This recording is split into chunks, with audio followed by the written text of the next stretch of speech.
Fala pessoal, tudo bem? Seja você muito bem-vindo e muito bem-vinda a mais um episódio do Capivara Tank. E aqui a gente sempre vai trazer empreendedores e investidores para contar a sua jornada sobre esse mundo maluco de startups. Eu já quero deixar um disclaimer e pedir uma desculpa para vocês que eu não estou com a voz muito boa, mas a gente precisa trabalhar, né? Então a gente tem que vir aqui e fazer o trabalho. Beleza, gente? Agradecer ao nosso patrocinador, nosso parceiro aqui do estúdio, que é o 88.7, né? Você quer saber como é que grava podcast, você tá com dúvida, você não sabe onde tem, você não conhece equipamento, cola aqui na Jovem Pan, no 88.7, que eles vão te ajudar a fazer isso, tá? Eles têm câmeras, microfones, ambientes, tudo lindo, maravilhoso, é só você sentar aqui, gravar e trazer a sua voz e trazer o conteúdo que você precisa. Então é super fácil, super tranquilo. Pensou em podcast, cola aqui na Rádio Jovem Pan. Beleza, gente?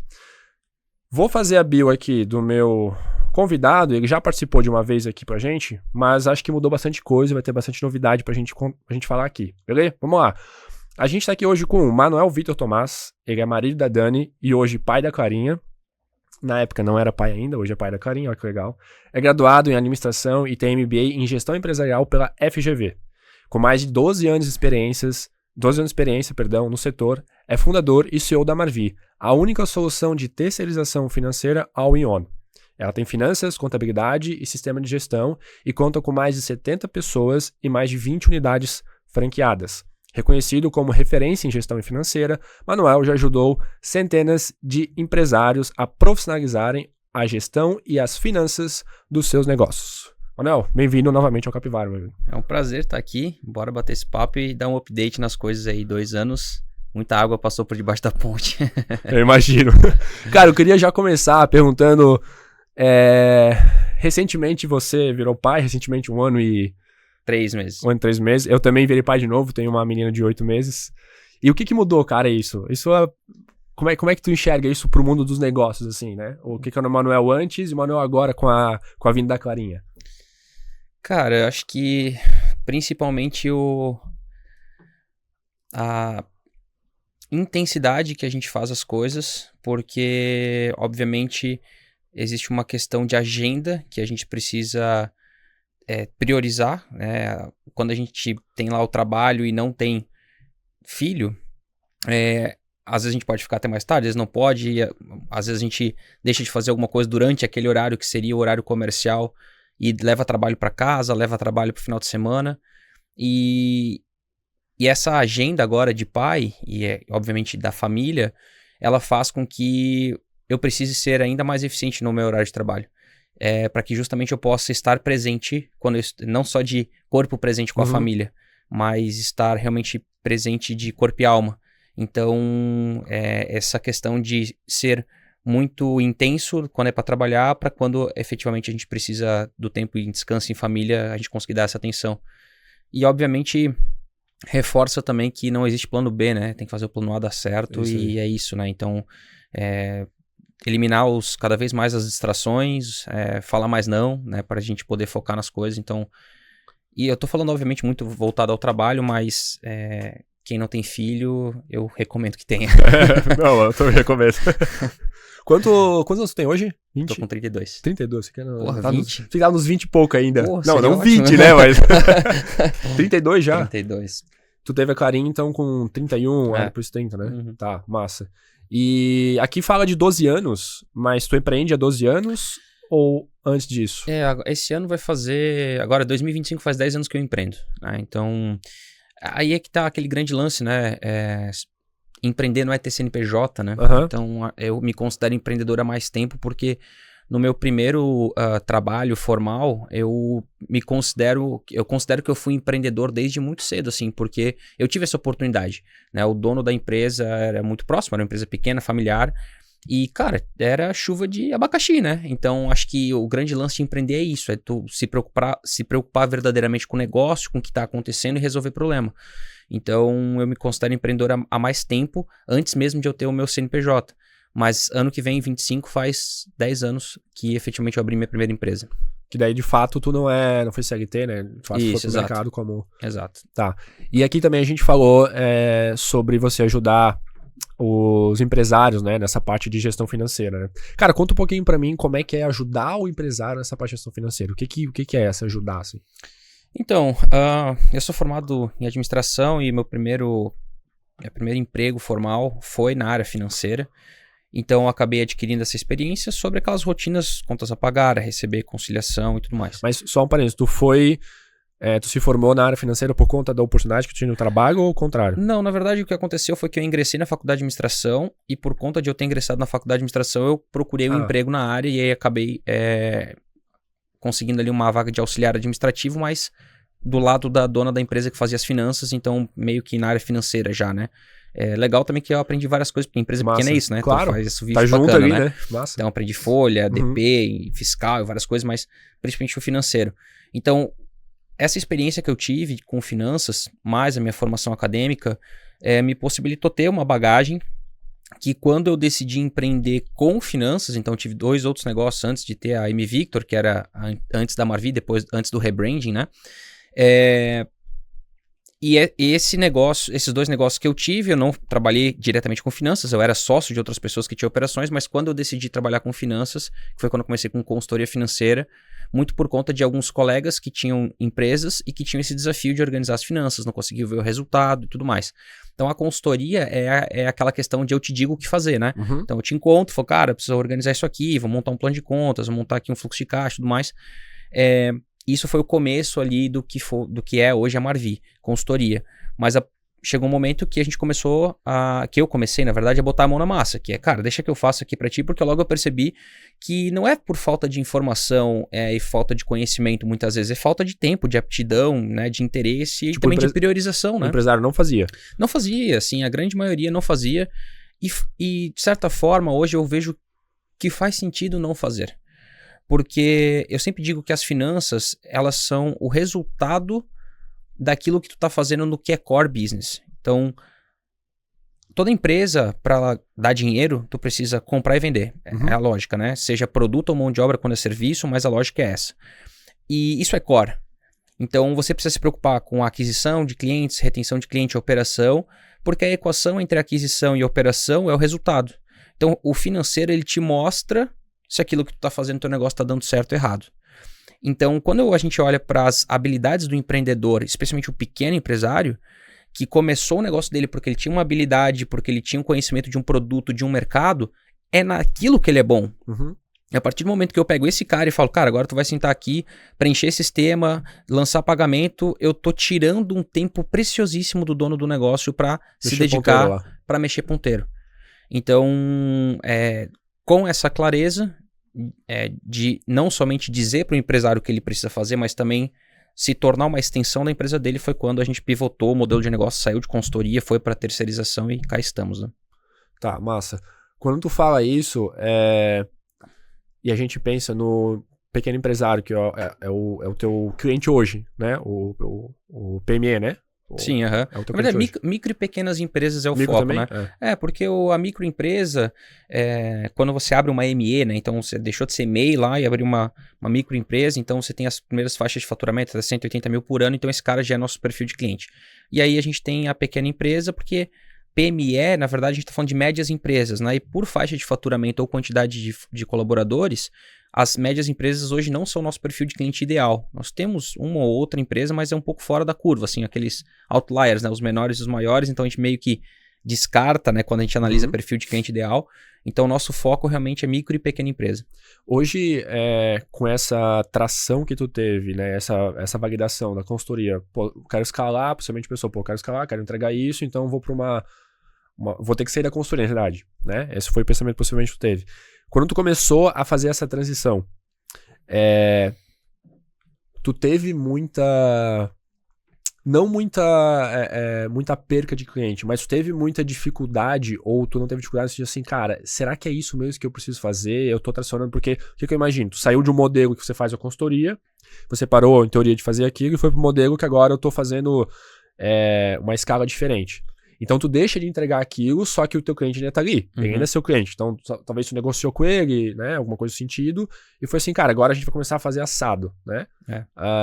Tu teve algum gap nisso? Tipo, os clientes da consultoria que tu teve lá no passado estão contigo hoje, como é que tu enxerga essa mudança que teve ali quando tu foi pra Marvi, né? Uhum.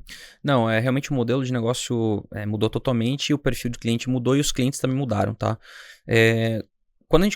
O BPO financeiro, ele surgiu da dor dos meus clientes de consultoria, porque eu chegava a fazer consultoria, ele não tinha feito financeiro, eu tinha que fazer as coisas para ele, eu falei, cara, daqui que eu vou fazer, e aí a gente começou a fazer isso para os clientes da consultoria. E lá no começo eu tinha uma ideia, né, uma tese de negócio, que não fazia sentido fazer o BPO financeiro para quem não era cliente da consultoria, porque o BPO financeiro fazia com que a consultoria fosse mais produtiva. Entregasse o que precisava. Exato.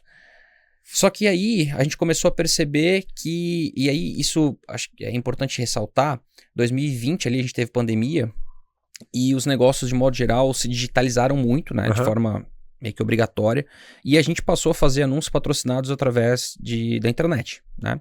Então, com isso, começaram a surgir clientes interessados no BPO financeiro que a gente não tinha como entregar consultoria, porque a gente fazia consultoria presencial e a gente não tinha essa ideia de fazer consultoria online e tudo mais.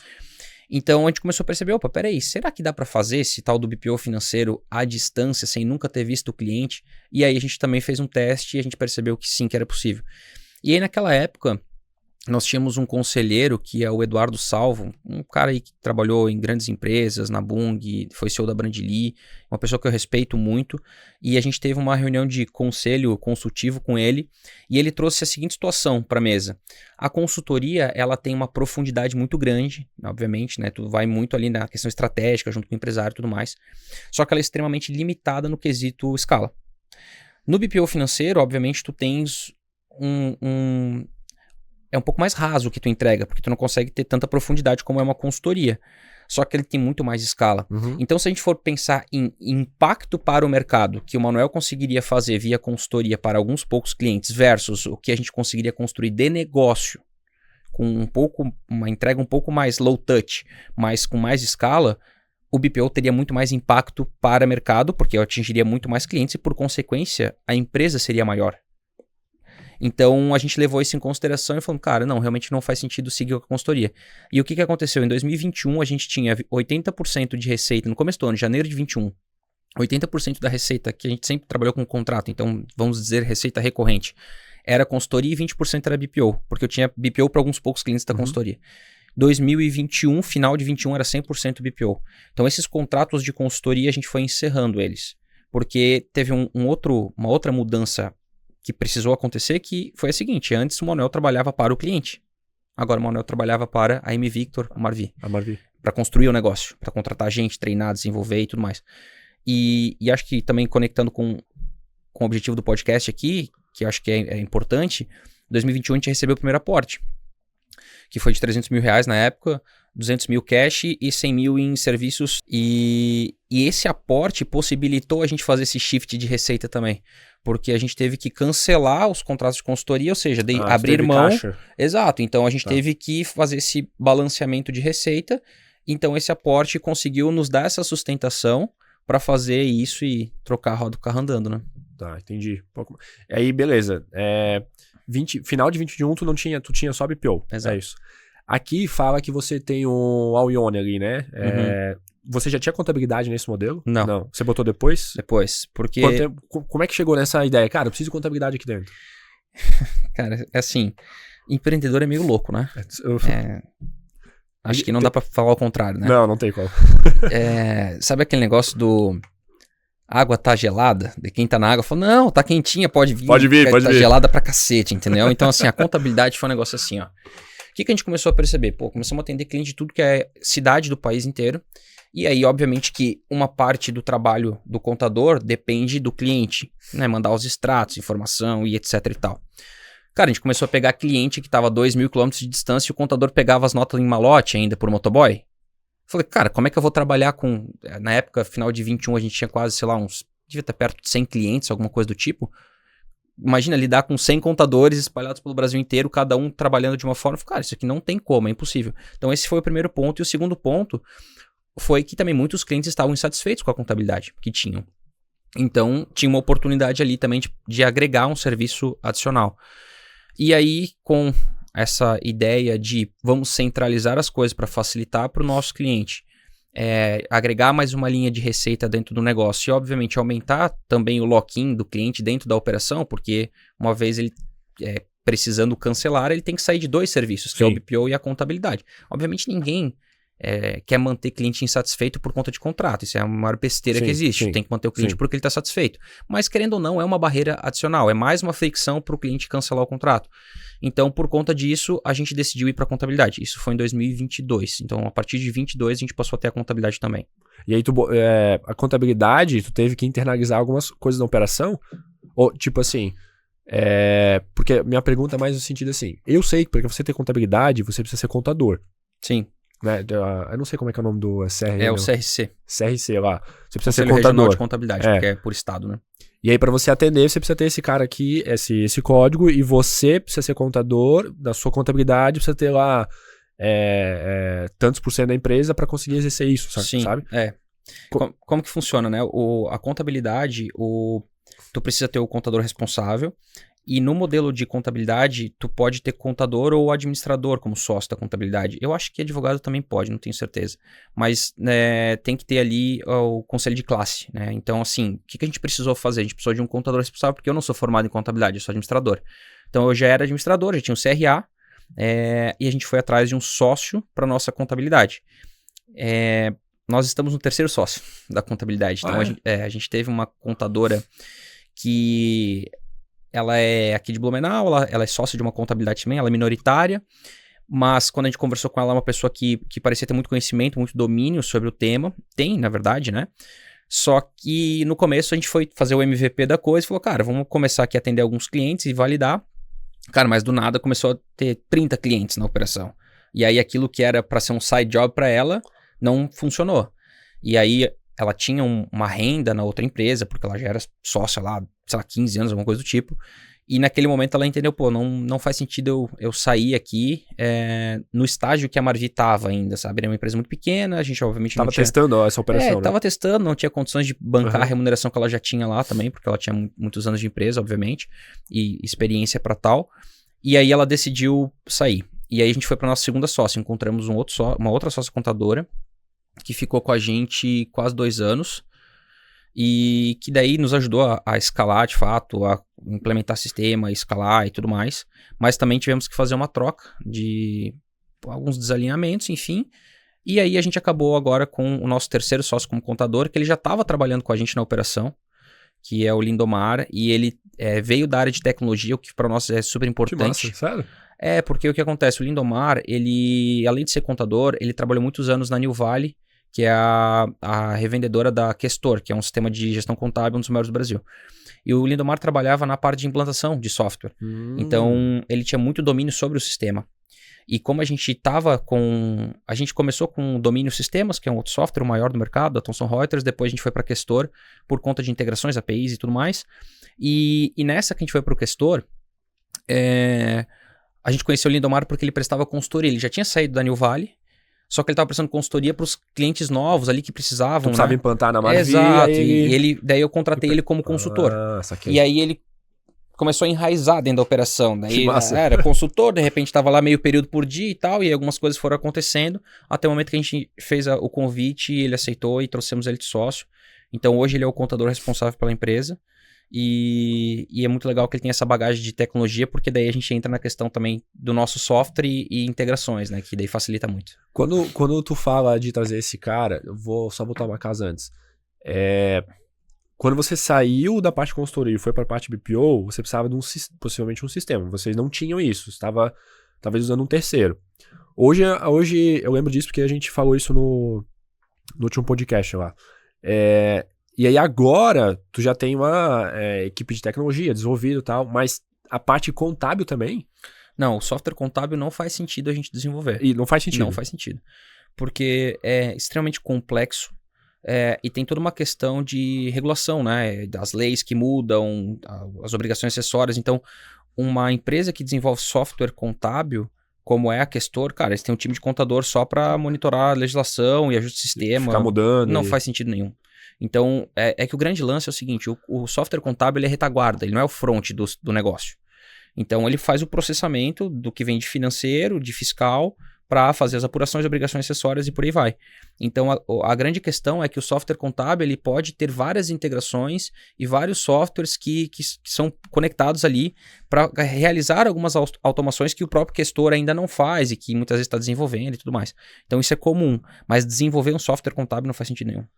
Tá, e aí tu comentou também que vocês tiveram o primeiro aporte, e aí deu fogo para vocês criar o sistema, enfim, né, ter caixa e tudo mais. Hoje vocês estão rodada aberta, tá pensando em alguma coisa disso? Já teve mais investimento? Como é que... Depois daquele primeiro aporte, a gente recebeu outros 2. O que aconteceu? A gente abriu uma rodada, né? Nos propusemos a levantar R$1 milhão na época. Falamos com algumas pessoas e na época a gente levantou R$400 mil. A ideia era fazermos em cotas de 100 mil. E a gente levantou R$400 mil. E aí, quando a gente levantou esses R$400 mil, a gente não tinha a necessidade de levantar esse R$1 milhão. Seria mais confortável, mas a gente não tinha essa necessidade. Então, rodada de investimento, tem que ficar conversando com todo mundo, defendendo a tese e tudo mais, e gasta uma energia do cacete, tempo. Então, cara, levantamos os 400 mil e a gente foi trabalhar.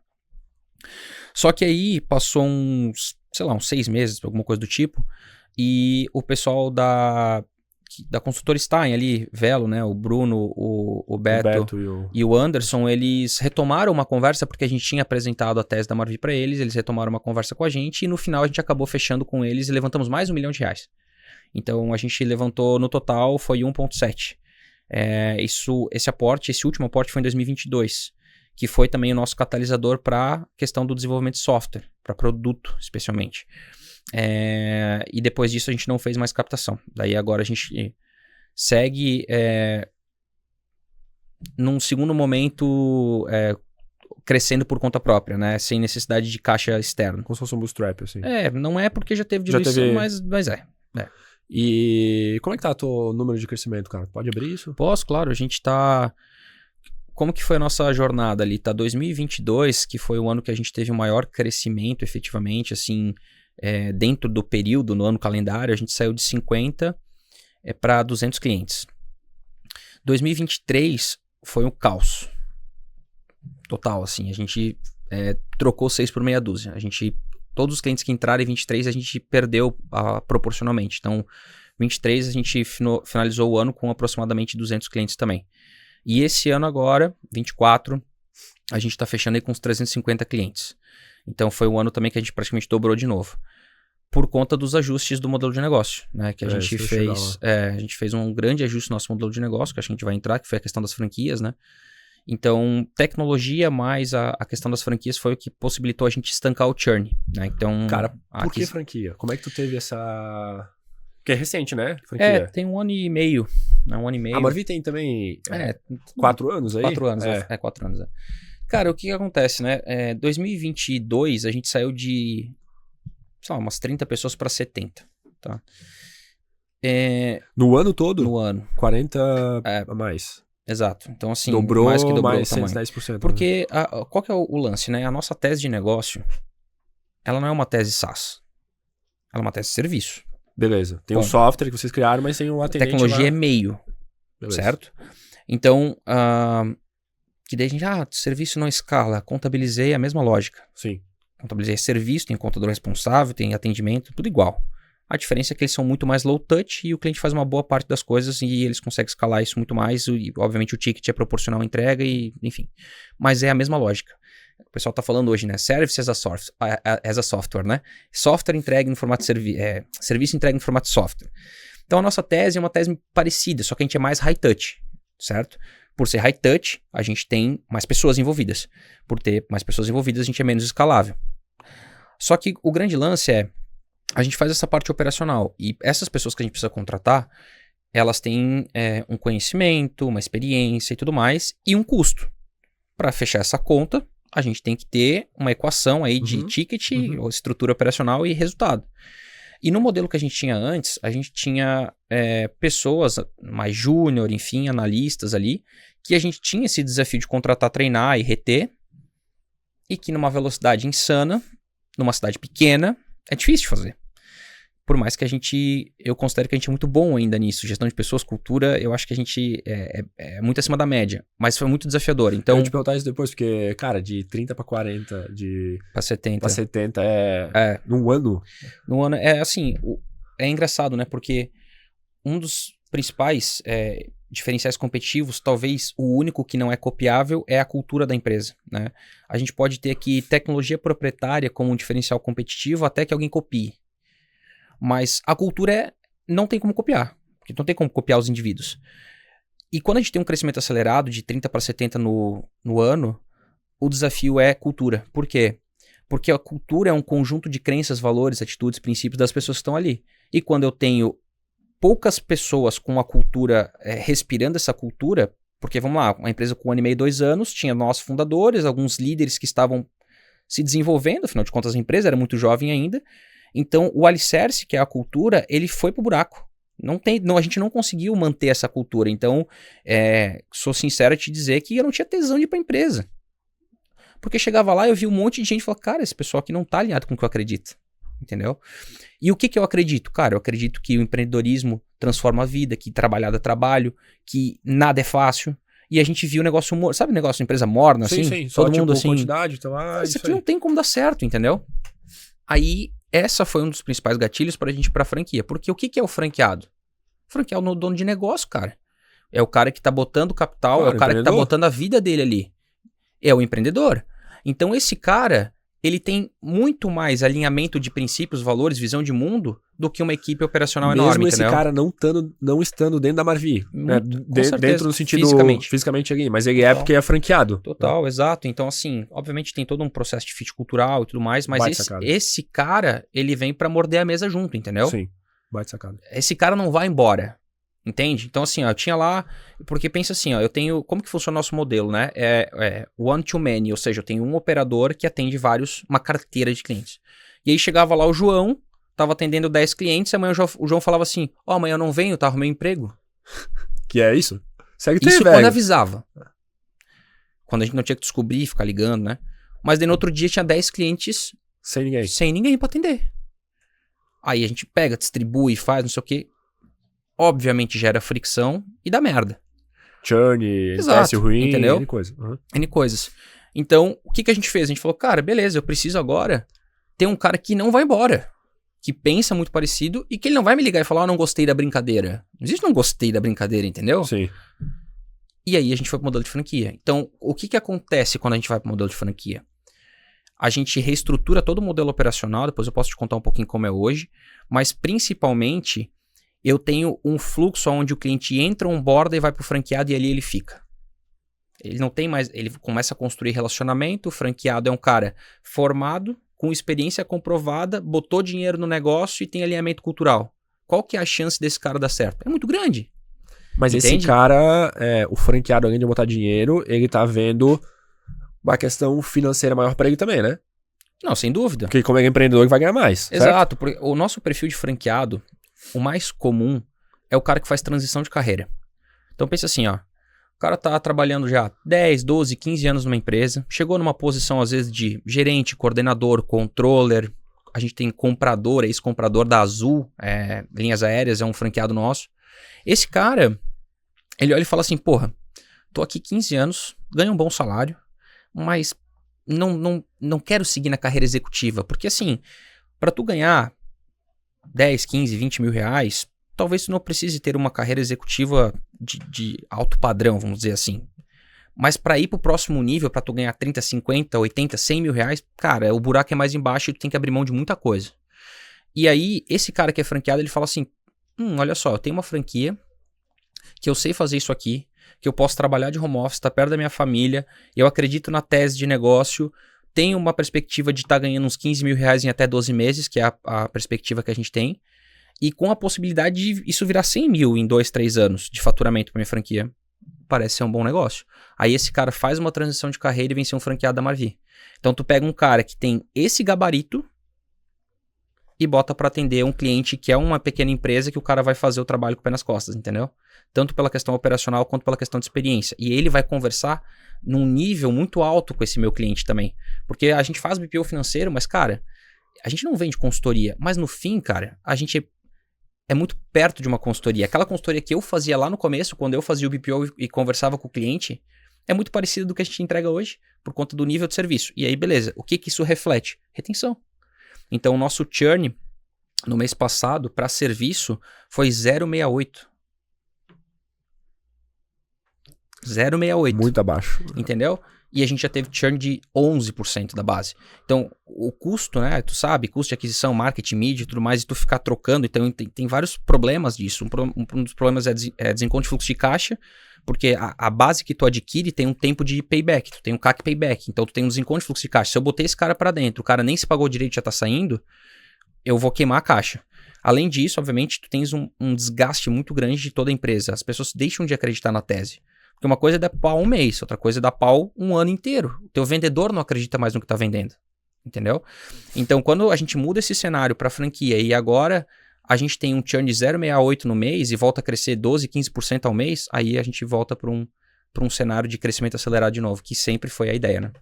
Esse franqueado teu, beleza, agora tá no modelo de franquia, né? Mas vocês não atendem mais BPO dentro da Marvia, só com franquia agora?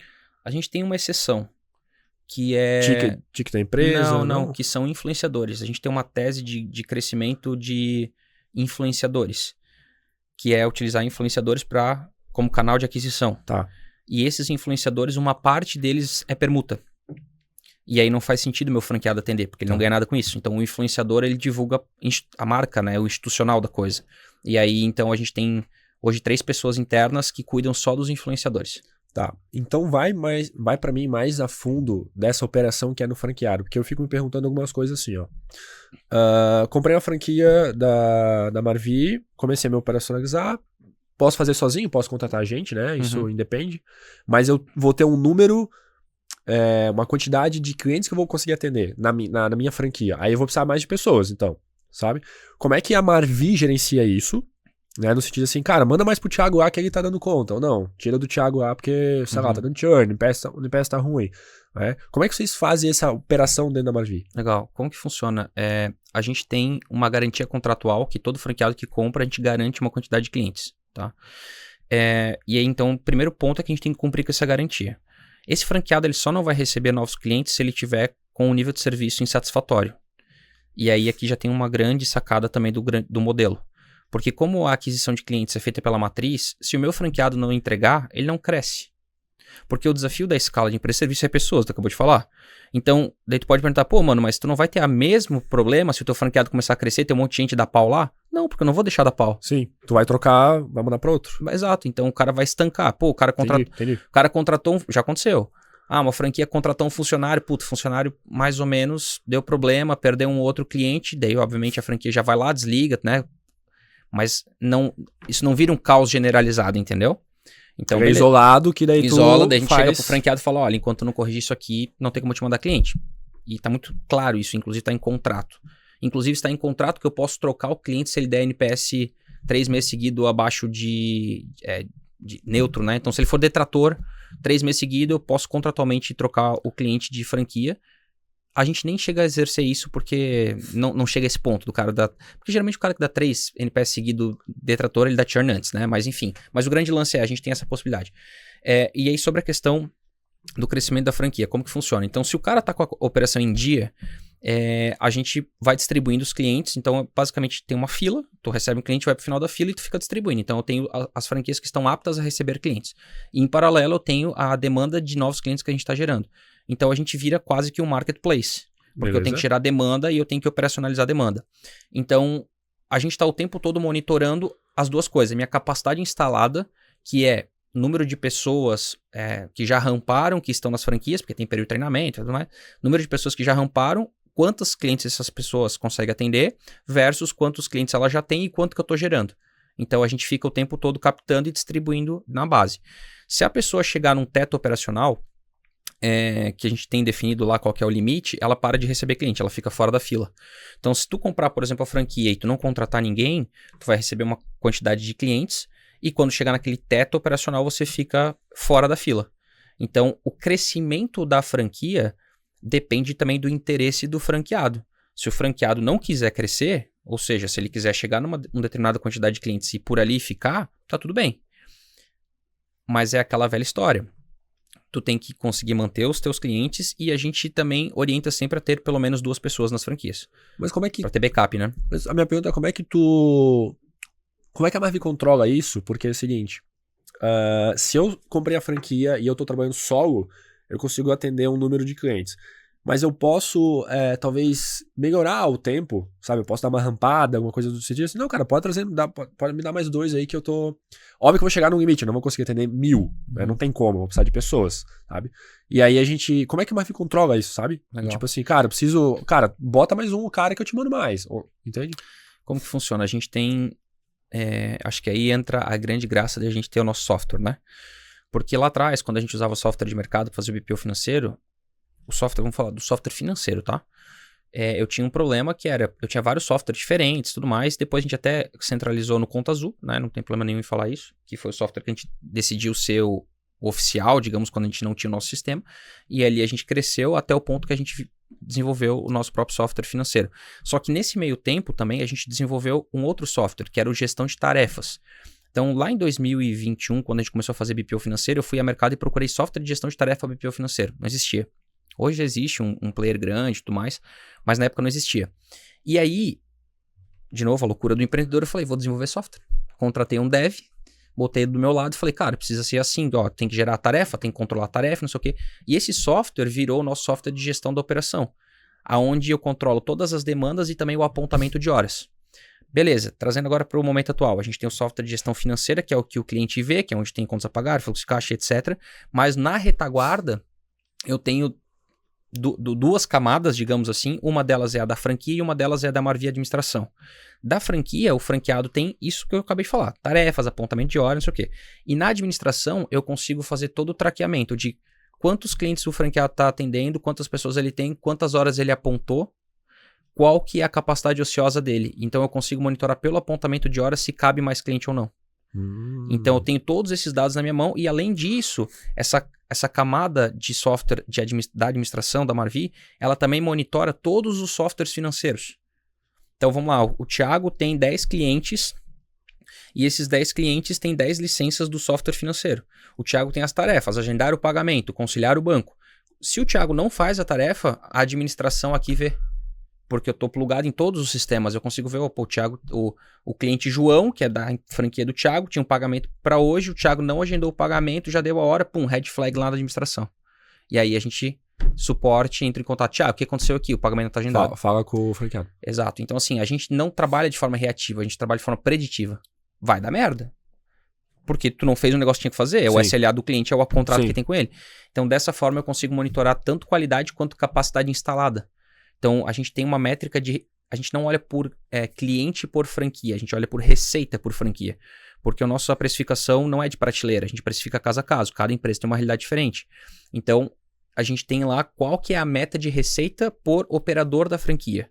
E aí a gente vai multiplicando isso. Então, hoje gira em aproximadamente R$15 mil de receita por operador. Então, se tu tiver 2 operadores é 30, se tu tiver 3 operadores é 45, desde que esses operadores estejam rampados também. Então, tem uma questão ali de treinamento, etc. Mas, em resumo, eu vejo quantas pessoas tu tem, qual que é a tua capacidade instalada de receita versus teus apontamentos de hora, porque a gente precisa entender, pô, mas o Thiago tá com 10 mil de receita aqui, só que ele tá apontando 8 horas por dia, que seria o valor mais adequado, digamos assim, a quantidade de horas. Poxa, com 8 horas por dia ele devia fazer 15k de receita. O que tá errado? É precificação, é treinamento, é sistema, ele não tá usando uma feature. E aí a gente tem o time da matriz olhando também. Pô, Thiago, tu tá apontando aqui teu dia inteiro e tu tá com 10k de receita. Tem alguma coisa errada. Entendeu? E a gente vai monitorando uma porrada de variável, mas tudo tá dentro da nossa base de dados. Então acho que essa é a... Por isso que eu digo, o software não é fim, é meio. Sim. Né? Ele é um meio para orquestrar tudo isso aqui e, obviamente, a gente tem as pessoas para entender o que tá acontecendo. Cara, beleza, eu entendi que tu foi mudando a franquia por causa do problema, mas a minha pergunta, cara, como é que tu operacionalizou isso? Porque tu manjava de franquia já no passado? Como é que tu fez isso? Cara, vou botar a franquia, pum, vou lá fazer. Como é que... Assim, o Flávio, meu cunhado, né, do Flávio Pereira Neto Advogados. Advogado, né? Ele tem um escritório empresarial. Um dos trabalhos que ele faz lá é a franqueabilidade. E entre antes de eu começar a consultoria financeira, depois que eu saí da operação do Gulas, lá dos restaurantes e tal, que eu fui sócio, eu tava entendendo ainda o que eu ia fazer da vida, e o Flávio, por ter um escritório, e o Flávio também tava no começo mais inicial do projeto que ele tem hoje, do escritório que ele tem hoje, e eu acabei indo pra lá pra entender ali na parte financeira, dar uma ajuda pra eles, enfim, família, né, tava perto também, sim. né. E aí, ali, eu acabei participando de alguns projetos de franquia, porque uma dos entregáveis do escritório e também do projeto de franqueabilidade é a parte de projeção financeira. Então, tu tem que montar um plano de negócios, o plano de negócio tem que ter uma projeção financeira. Então, eu acabei participando disso, onde precisava casar plano de negócio com COF, que é circular de oferta, entende? Então, ali eu tive um contato com franquia também, sobre estruturação de franquia. Então, não dá pra dizer, eu nunca tinha feito uma franquia, mas eu já tinha participado indiretamente da construção. E aí, quando foi pro modelo da Marvi, que a gente decidiu, não, a gente vai ser uma franquia, foi muito mais fácil, porque a lógica do funcionamento da franquia já estava na cabeça. Né? Perfeito. Porque a construção da COF, que é o documento jurídico, e da projeção financeira é o alicerce da construção é o modelo de negócio. Né? É o plano de negócio da franquia. Então, quando a gente foi pra Marvi, a gente pegou o nosso modelo de negócio planejado, e começamos a rabiscar ali o que seria, o formato que seria, divisão de remuneração, estrutura de cliente, e aí, obviamente, nasce o V1, do V1 vem o V2, e aí até que estabiliza o projeto, né? Hoje tu tá com 20, né? Tu comentou, mas a ideia de vocês é crescer em cima de franquia, mas conseguem fazer isso em escala... Estão se preparando para isso? Como é que tu enxerga esse modelo? Hoje tem 23... E só esse 20 veio esse ano? Não, a gente começou em 2023, fevereiro de 23, então fevereiro de 24 fez um ano, e fevereiro de 25 faz 2, só que desses um ano, vai fazer 2 anos agora em fevereiro de 25, os primeiros 6 meses a gente não vendeu, a gente fez o MVP, né? Pegamos uma pessoa e falou, cara, hoje, a partir de hoje tu é o nosso franqueado, e vai pra casa, vai uns clientes aqui, vamos testar um negócio. Que massa. Que daí foi basicamente o MVP do negócio, e aí depois a gente passou a vender, né, efetivamente ali mês 7, 8 de 24, de 23, aliás. Então a gente tá falando aí de 1 ano e 3 meses, alguma coisa assim, que a gente efetivamente foi a mercado vender a franquia. Então hoje a gente tá com 23, 22 vieram nesse meio tempo, né, de 1 ano e 2, 3 meses. Esse é o tempo de vida aí das franquias. Sobre crescimento. Nosso crescimento, ele não é pautado no crescimento de franquias diretamente. Ele é indiretamente, porque a franquia ela serve para operacionalizar a demanda e não para gerar a demanda. Então, existe uma grande diferença entre esses dois modelos de franquia. Por exemplo, se tu vai abrir uma franquia sei lá, uma escola de inglês, uma escola de idiomas, tu vai abrir essas franquias nas cidades, e essas cidades vão ter a captação de alunos e tudo mais, e vão pagar royalties para a franqueadora. Beleza. No nosso modelo, a aquisição é nossa. Então, a franquia, eu só posso vender franquia se eu tiver cliente. Então, o grande lance eu preciso ter os clientes para crescer as franquias. Entendi. Então, o modelo, ele é pautado nas franquias, mas, na verdade, ele é pautado no crescimento dos clientes. Então, quando eu cresço minha base de clientes, eu olho minha base operacional, que são os franqueados, e vejo quantas franquias eu preciso projetar crescer, entendeu? Porque hoje, se tu, por exemplo, hoje tu tem 23, se tu tiver 50, tu não vai ter demanda para esses caras, porque tu precisa construir a demanda, guys. Exato. É isso que eu tô falando. Exato.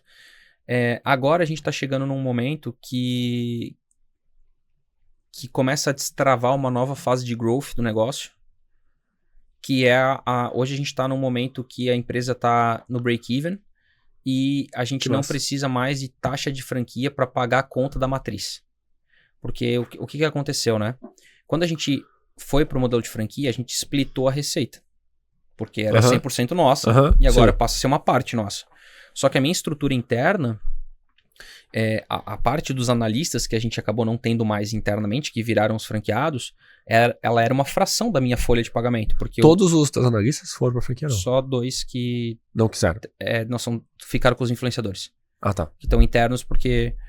E aí, na verdade, assim, de analista interno que foi para franquia, deve ter um ou outro só. A grande maioria, os franqueados efetivamente são... A gente não teve funcionário que comprou a franquia. Isso, não teve? Não, isso não. Tá. É outro perfil de exato. Né? Eu tava falando, o cara não vai trabalhar porque trocou de emprego, vai comprar a franquia. Exato. Né? Sim. Então, assim, até por momento de vida, de carreira, né? Geralmente o nosso profissional era um cara mais júnior e tal, enfim, né? Então, quando a gente splitou essa receita com o franqueado, com quem tava chegando, eu pegava os clientes, mandava pro cara e ficava com uma parte dessa receita. Então, a gente voltou a queimar caixa. Beleza. A gente estava no break-even, mas a gente voltou a queimar caixa, porque a gente teve que abrir mão da receita, só que eu não podia abrir mão da minha estrutura, porque receita tu cresce infinitamente, ilimitadamente. Mas a despesa não, né? A despesa tu tem que manter uma estrutura. E aí a gente voltou a queimar caixa por conta disso, então uma parte da taxa da franquia pagava essa queima de caixa, e por conta disso a gente não precisou mais captar. Porque eu tinha uma receita vinda que não era dos clientes da receita recorrente, mas era do novo franqueado que estava comprando. Então eu tive uma inversão de fluxo de caixa, porque antes eu tinha que botar dinheiro na frente para contratar, montar escritório e tudo mais, para daí comprar o cliente, né? Vamos falar em termos de marketing, né? O CAC, eu precisava comprar o cliente, ter essa pessoa onboardada, já então tinha uma inversão de fluxo de caixa em relação ao que é hoje. Então hoje esse dinheiro entra na frente para depois eu mandar o cliente para esse cara e o CAPEX é 100% dele.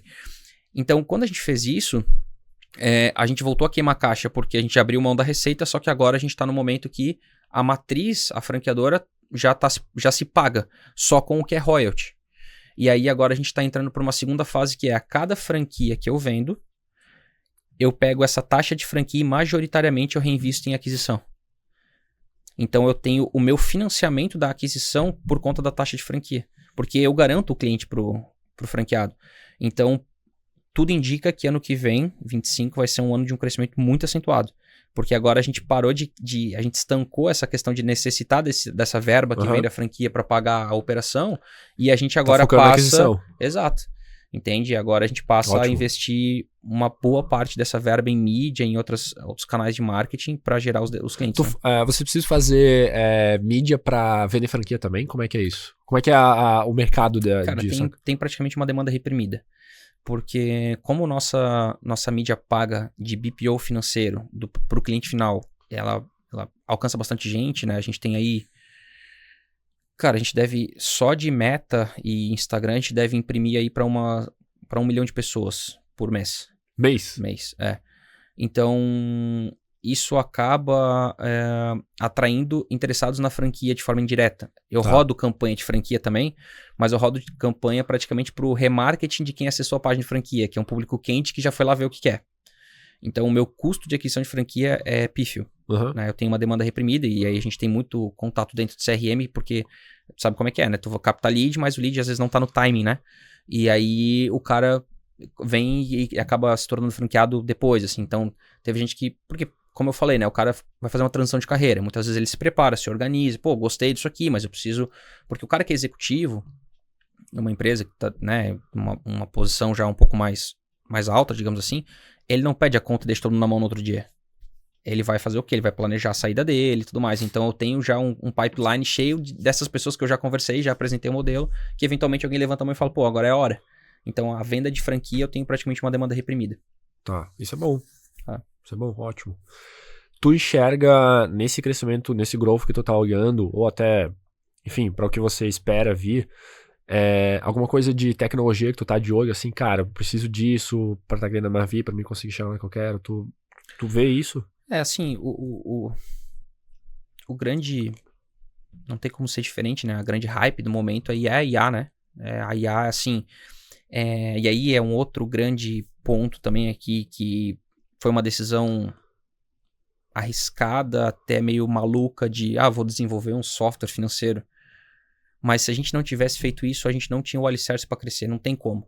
Porque pensa o seguinte, agora... Imagina, eu vou dar o exemplo do Conta Azul porque fica fácil de entender. O Conta Azul é um software financeiro lá, beleza. Então eu posso operacionalizar, eu tenho que ter login para todo mundo, não é multilogin. Tem um monte de coisas que para BPO financeiro é um problema, beleza. Só que agora eu olho para... Eu tenho software financeiro e eu tenho software de gestão de tarefas, o software operacional. Quando eu plugo IA nisso aqui, eu ganho eficiência. Só que se isso aqui não é meu, o que eu faço? Sente choro, né? Sim. Abre um ticket lá no Conta Azul, 100 mil clientes. Nunca vai ser atendido. Nunca vai ser atendido, entendeu? Mas o Conta Azul vai desenvolver IA. Sim, mas ele vai desenvolver IA com base nos 100 mil empresas que ele tem lá. Sei lá se é 100 mil, mas acho que é alguma coisa do tipo. E vai olhar e falar assim, cara, eu vou desenvolver solução aqui que vai atender uma boa parte da minha base. Então, beleza. Daí tem outros softwares de BPO que estão tentando integrar e tudo mais, mas é totalmente diferente. Então, a tecnologia está dentro de casa, o roadmap é nosso. Então, o grande lance agora é o 15 mil por pessoa, é virar 20, é virar 25, é virar 30. Por quê? Para aumentar a eficiência. Exato, para ganhar eficiência. E aí a inteligência artificial aliada ao software é a grande virada de chave agora, né, para o segundo momento. O software que vocês têm hoje, tanto os dois lá que tu comentou, tu entende que hoje ele tá mais consolidado pra Marvia operação, ou tu enxerga que o roadmap dele ainda, pô, tem bastante coisa pra fazer ainda lá dentro? Cara, tá bem consolidado. Já o começo foi bem foda, né? A migração de Conta Azul pro nosso software foi um caos total, porque a gente tava naquele momento de trocar de churn de pessoas e turnover também. Então foi tudo ao mesmo tempo, foi foda. Foi aquele momento que tu se pergunta assim, puta, será que eu fiz merda? Sabe? Puta, será que eu tomei a decisão certa e tal? Mas é aquela velha história, né? Just have a little faith, né? Tu precisa ter um pouco de fé e acreditar, e é isso. E aí, hoje ele estabilizou, depois de, né, muito trabalho, mérito também da nossa equipe de tecnologia. Tu acompanhou um pouco disso, a gente sofreu bastante para encontrar essa liderança, desenvolver esse time. E felizmente hoje a gente tem um CTO, tem um tech lead, 2 caras muito brabo. Assim, os caras são muito bons, muito comprados com o negócio, muito estudiosos. E então a gente tem um time hoje que é pequeno, mas é muito potente e que conseguiu estabilizar a aplicação. E aí agora a gente vai para esse segundo momento, que é de fato a trazer a IA para dentro da aplicação, né? Tá. Cara, é isso mesmo. Eu acompanho lá os meninos. O time da Marvia é pequeno mesmo. E entrega muito. Pô, entrega muito. Bizarro. Os caras dão. É bizarro mesmo, assim, ó. Cultura, cara. É isso aí, concordo. E outra, né? Cultura e partnership, né? O CTO é vesting, né? Já é sócio, já vestiu uma parte das cotas. COO é vesting, já vestiu uma parte das cotas. Contador. É aquela velha história, cara. Elon Musk tem 20% da Tesla. Né? O fundador da NVIDIA lá tem 4% da NVIDIA. Daí tu é um empresário, tu quer ter 100% da tua empresa e ter gente boa. Esquece, não vai ter, Não vai ter. Não vai ter, entendeu? Tu pode até ter 100, né? Mas tu não vai chegar, talvez, onde é que tu poderia chegar. Exato. Então é aquela velha história. Eu prefiro... Porque quando tu olha o tamanho do bolo, tu pode ter um bolinho pequeno. Isso. E aquilo mas eu posso ter um bolo desse tamanho aqui. E a fatia que vai ficar pra mim é a mesma coisa que o bolo pequeno que eu tinha antes. Cara, então, legal essa história, né? Legal tu falar isso, mano. Porque a gente... Enfim, sabe que a gente tá dentro da SC, a gente fala com, cara, startups semanalmente. E aí, óbvio que são 4 anos passados na Marvin, né? Em teoria. Eu acredito que tu tá muito... Tu enxerga, quando tu faz o back, tu enxerga que talvez tu tá muito mais maduro. Pô, agora tu é pai, então tem outra visão do mundo que tu tem pro negócios, inclusive, disso. Mas a maioria da galera que tá começando, cara, ela tem muito... pra eu não falar besteira aqui, ela tem muito um orgulho naquilo, né? No sentido... Um ego do tipo, cara, eu que fiz, o CNPJ é meu e dá dinheiro, eu concordo que dá dinheiro, não tô dizendo que não. Mas, poxa, você pode chegar muito mais longe, né? E aí você pode trabalhar sofrido pra isso chegar muito longe, que eu acredito que não vai conseguir, mas você pode dividir, né? Pegar o bolo realmente, dividir a fatia e chegar longe. E é legal tu trazer isso aqui, porque a galera às vezes não tem essa visão, cara. Assim, não vou dizer que são poucos ou muitos, mas vou dizer que 50-50, cara. A galera tem uma visão assim, não, eu preciso dividir, preciso chegar junto com todo mundo, e a outra assim, não, cara, não quero nada, esse aqui é meu e toca o barco, saca? Então, legal, cara, parabéns, isso é muito legal tu trazer essa visão aqui, cara. Assim, isso é fruto de estudo, de observação, das pessoas que me aconselharam. Flávio é uma pessoa que acompanhou o nosso jurídico desde o começo, construiu com a gente todo o programa de vesting, de partnership. Então, assim... Eu acho que o grande lance, o Rafa uma vez me falou uma coisa, o Rafa Silva, o teu ego, ele te tira do buraco, porque sabe quando tu tá fudido e tu fala assim, foda-se, eu vou fazer. Cara, quantas vezes eu já fui fazer pitch pra levantar, porque tem preço na escala, porque a tua tese é ruim. Então foda-se, mano. Então tchau, vou pra próxima e um abraço. Então o teu ego, ele te salva também, porque tu precisa acreditar, mas ele te destrói ao mesmo tempo, se tu não souber dosar. Então é muito disso, assim, cara, tu tem que saber aonde tu tem que apertar e aonde tu tem que soltar. E isso é uma coisa que o tempo te ensina, a maturidade te ensina. Então, existe muita gente empreendendo muito jovem, eu fui um desses caras, empreendi muito jovem. Então, tu toma muita porrada e essas porradas vão te mostrando várias coisas. E no fim, cara, tu depende de pessoas, ninguém faz nada grande sozinho. O Steve Jobs falava lá, né, que coisas grandes nos negócios não são feitas por uma pessoa, são feitas por um time, né, por uma equipe. E a gente acredita muito nisso. Eu tenho essa crença. A gente não vai conseguir fazer algo grande com 2, 3 malucos dentro de uma sala. Esquece. Então, como que a gente faz isso? E aí, em contrapartida, tu precisas entender as boas práticas disso. Em que sentido? Cara, como que eu faço os documentos? Quantos por cento eu abro? Baseado em quê? Quais são os benchmarks? Quais são as regras de entrada e saída desse sócio? Porque eu já tive vesting que eu tirei. Cara, sócio não é função. Não é porque tu abriu uma participação societária que aquele cara vai sentar na cadeira e vai morrer lá. A empresa não vai... Tu tem que tirar essa pessoa. Inclusive, a regra é clara para nós lá. Eu, Rodolfo e a Dani, que somos os fundadores. Se um dia a gente não performar, um abraço, cara. Tem que botar alguém lá. A empresa, o CNPJ, não tem prazo de validade. As pessoas têm, na sua função executiva. Um dia eu não vou mais ser CEO da Marvi. Mas então, o grande lance é... Eu preciso ter gente boa no momento certo, com documentação certa, preciso medir se a pessoa está entregando e ter esse alinhamento de visão de futuro. Porque tem aquela frase que diz assim, né? É melhor tu segurar um louco do que empurrar um bobo. É verdade. Eu gosto muito disso. Eu falo parecido, falo assim, cara, me peça desculpa e não me peça permissão. Exato. Eu não quero ficar, Thiago, posso fazer aquilo, posso fazer assado? Não, cara, faz. Exato. Então, assim, eu já tive um vesting que eu tirei porque... Pô, precisava de um cara da tecnologia, não sei o quê, e eu dei uma oportunidade pro cara que ele não... Naquilo não conectava com ele. Tanto faz. Talvez não era o momento dele, né? Dele, foda-se, entendeu? Então eu tive que tirar, entende? Então acho que é um pouco disso, assim, beleza. Não dá pra... Eu acho que tu não vai conseguir fazer nada sozinho, ponto. Mas ao mesmo tempo, tu tem que cuidar da forma como tu faz, com quem tu traz, com quais documentos, quais acordos, né? Então, por isso que temos aí os advogados, os conselheiros, a Ascendios, que tem um papel nisso aqui no ecossistema também, que faz esses encontros, traz esse tipo de conhecimento, e o que vai realmente transformar e vai fazer com que a empresa possa caminhar para o próximo nível é essa curiosidade do empreendedor. Tu precisa ser curioso. Se tu não for curioso, cara, se tua curiosidade morrer, acabou. Então, tu tem que ser um eterno inconformado. Como eu faço para ir pro próximo nível? Como eu faço para melhorar? É aquela velha história. Se tu acha que tá bom, cara, não tá, velho. Não tá, sempre tem uma coisa melhor, porque o mercado muda o tempo todo. Sim. As Exato. coisas mudam ainda o mais tempo agora, todo. né, cara? Assim, a gente tá numa era muito pós-pandêmica, tudo que tá muito... Cara, pra amanhã muda tudo, uma coisa já não é a mesma, né? Agora fica preso naquilo e precisa... Não, vamos fazer diferente, né? Eu concordo com E outra, cara, tem muita gente sentada em cima de um puta de um projeto que se ele trouxesse mais gente pra acelerar, ele ia estar no timing certo. Porque o grande lance é, se eu ficar sentado em cima do projeto, não, eu vou fazer sozinho, não vou abrir mão, não sei o quê, daqui a pouco vem alguém e te atropela. E foi. Entendeu? Então, muitas vezes essa questão de tu abrir uma participação da empresa, trazer gente, é também para tu conseguir fazer com que o teu projeto aconteça, porque às vezes tu não vai conseguir, tu vai perder o timing do negócio. Então tem um pouco disso também, né? De estar olhando pro futuro e cara, entender, né, que precisa ser feito. Um pouquinho mais a fundo nesse negócio de vesting, que eu acho legal, porque a gente teve recentemente do Conecta lá, do Joel, né, Gustavão? E ele tá atrás do CTO também. Ele até no podcast falou, cara, você que é CTO, né? Ele tá atrás do CTO também.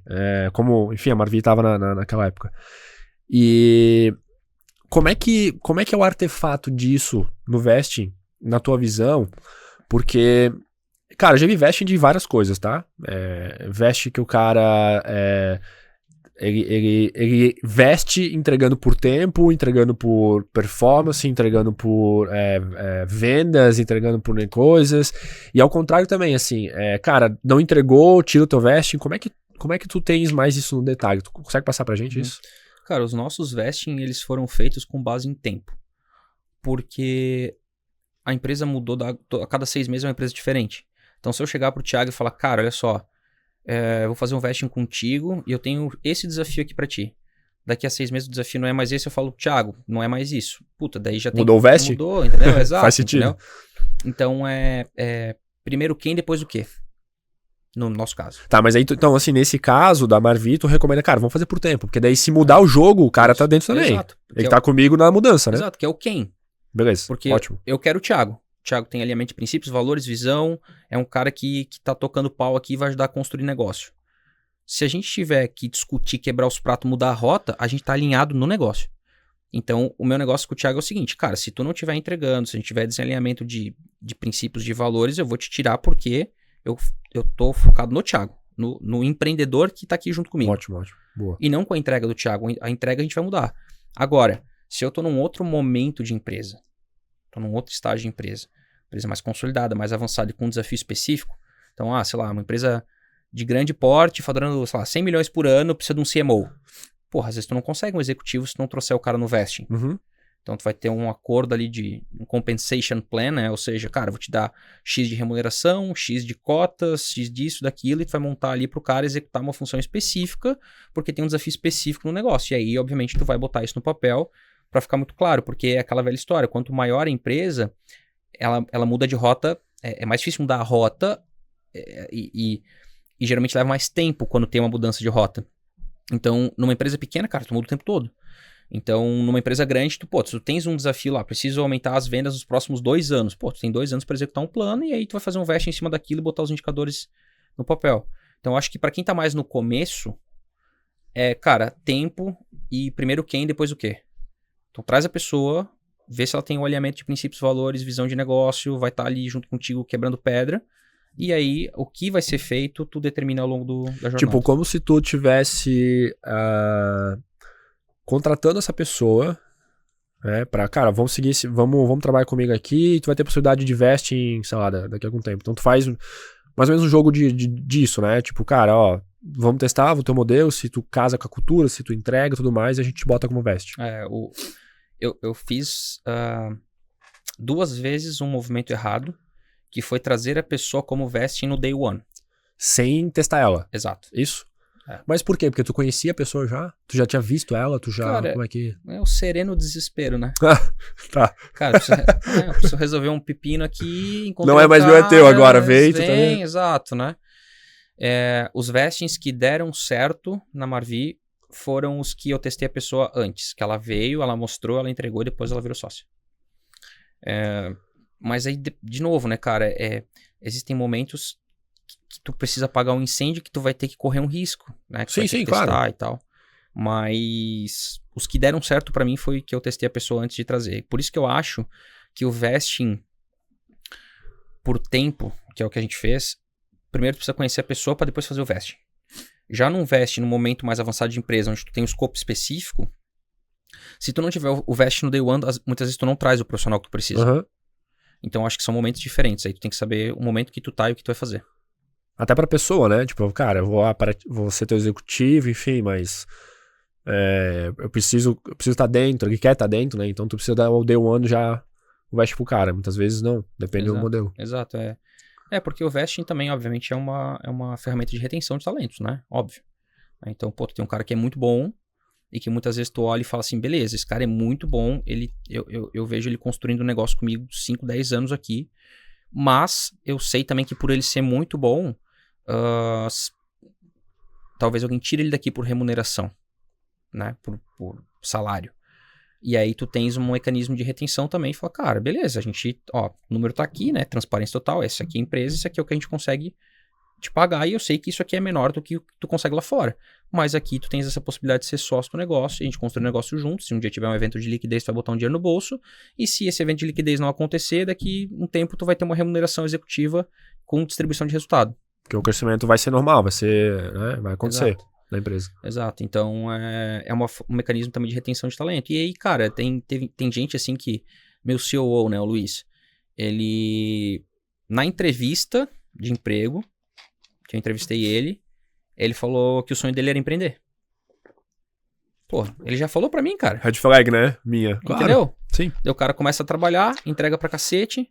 Falou, cara, tá bom, e esse cara talvez aqui junto. Isso, esse cara talvez nunca ia conseguir abrir um negócio, porque sozinho, digamos, né? Não que ele não consiga, não é que ele não tá apto, mas talvez ele vá fazer isso muito depois, enfim, é oportunidade pra ele. Então, isso exato, assim, porque é aquela velha história. Empreender sem dinheiro é uma merda. É a realidade da grande maioria dos empreendedores. Mas uma coisa é tu empreender com 35 anos, com uma estabilidade financeira e com uma reserva. Porra, é outra história, entendeu? É história. Então, às vezes o cara adia esse sonho, vamos lá, de ter o seu próprio negócio, porque às vezes o que ele pensa em ter não é o que a Marvi é. O cara é meu CEO de operação, mas ele quer ser dono de hamburgueria.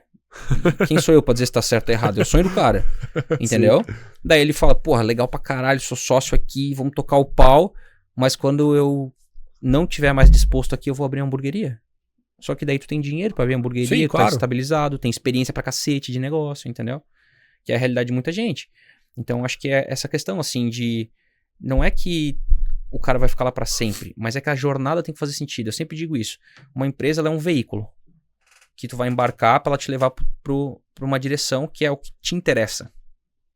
Não importa se tu é sócio, se tu é fundador, se tu é funcionário, não importa. Tu tens uma escolha. Tu fala, cara, eu quero ir pra lá. Essa empresa, ela pode me levar pra esse caminho. Ela é um veículo. Enquanto ela estiver indo para aquela direção e estiver fazendo sentido para mim, eu tô dentro dela. A partir do momento que, opa, mudou a rota aqui, não é mais isso que eu tô pensando, eu desço. E tá tudo bem. Porque tu vai olhar e falar, pô, foi bom pra caralho, porque ela me trouxe até aqui. Entendeu? Então o problema é esse desalinhamento de expectativa de, cara, pra onde a empresa tá indo e como que isso me beneficia como indivíduo. Quais são os meus interesses? Então, a gente sempre diz, cara, vestir a camisa da empresa, tu tem que vestir a tua camisa, o que tu quer. E aí, se aquilo que tu quer está alinhado com os interesses da empresa e a empresa vai poder, de alguma forma, contribuir com isso, show. Temos um negócio, entendeu? É cultura então, isso aí. É cultura, exato.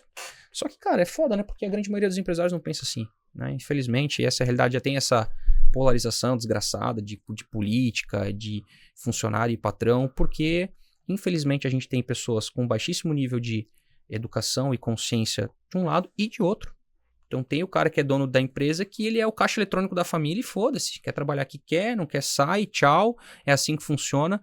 Porque ele muitas vezes não tem essa ambição e essa visão de que, cara, se a empresa não estiver crescendo, ela vai morrer. Ela vai morrer, não importa qual empresa que é. A empresa que não cresce morre. O mercado se movimenta. Então, para eu fazer essa empresa continuar crescendo, eu preciso renovar minha ambição. E se tu não tá disposto a renovar a tua ambição como dono do negócio, tu tem que deixar outra pessoa fazer. Porque senão tu vai botar o teu negócio no buraco, tu vai perder as melhores pessoas. Cara, é incrível, assim, nesse mundo de contabilidade, é bem difícil contratar. Né? Só que as pessoas que a gente contrata gostam muito de trabalhar com a Marvi. Porque elas vêm de, geralmente, empresas tradicionais de contabilidade, que tá lá o dono ganhando 50, 100 mil de dividendos, tranquilo, casa na praia, apartamento, não sei o quê, uns clientes aqui. E tá tudo certo, ele tá pouco se fudendo pra quem tá trabalhando lá. É só mais um, se precisar trocar, troca e tudo mais, né? Não tô generalizando. Isso acontece em todos os mercados, tem todos os negócios, entendeu? Sim. Mas o que eu quero dizer é que alguns mercados, essa visão é mais tradicional. Então, se tu for pro mercado de tecnologia e tudo mais, essa visão de, tá junto, construir, não sei o que, participar, abrir sociedade, faz mais sentido. Mas alguns mercados mais tradicionais, isso se perde um pouco, entende? E aí é muito difícil tu reter talento e construir time pra levar sempre a empresa pra frente, né? Tu enxerga no futuro da Marvi alguma... Cara, não alguma divisão de produto ou coisa tipo, mas alguma coisa que tu vê assim, cara, com o andar que a gente tá entendendo, né, tendências, enfim, IA, tu comentou, tu enxerga que a Marvi consegue entregar mais alguma coisa além desse all-in-one que tu tem, sabe? Tipo assim, cara, a gente consegue, não sei desse segmento, entende? Mas tipo, como é que tu vê isso? Porque ao longo dos 4 anos tu foi colocando várias coisas ali, sabe? Eu sei que é pouco tempo, 4 anos, né? Pô, mudou coisa pra caramba. Mas, pô, tu colocou contabilidade, mudou pra franquia, né? Tu enxerga na tendência assim, de futuro que a Marvi consiga ver isso? Sim. A gente tá fazendo uma grande aposta pra 25 também. Trouxe uma pessoa pra tocar esse projeto, que tem muita capacidade, que é a parte educacional também. Massa. Porque o que acontece? Gosto. Quando eu digo pra ti que o teu financeiro é o reflexo da tua aquisição e operação, eu posso te mostrar isso. Cara, tua margem tá ruim, tu tem que melhorar aqui, teu ticket médio tá abaixo da média de mercado, etc. Mas o que tu vai fazer na ponta depende de ti. Eu não posso fazer por ti o que é teu core. Mas eu posso te ajudar a melhorar.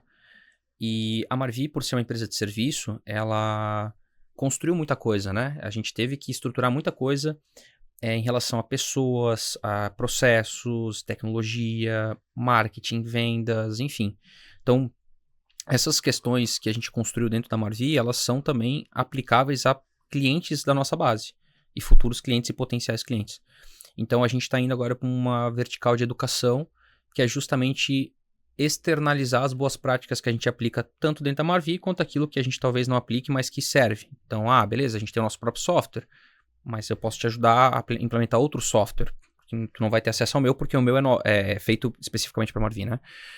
Mas eu posso te ajudar, cara, como é que tu controla através do Notion, do ClickUp os teus projetos, apontamento de hora, integra com a Marvi para trazer o que é do financeiro para cá e tudo mais.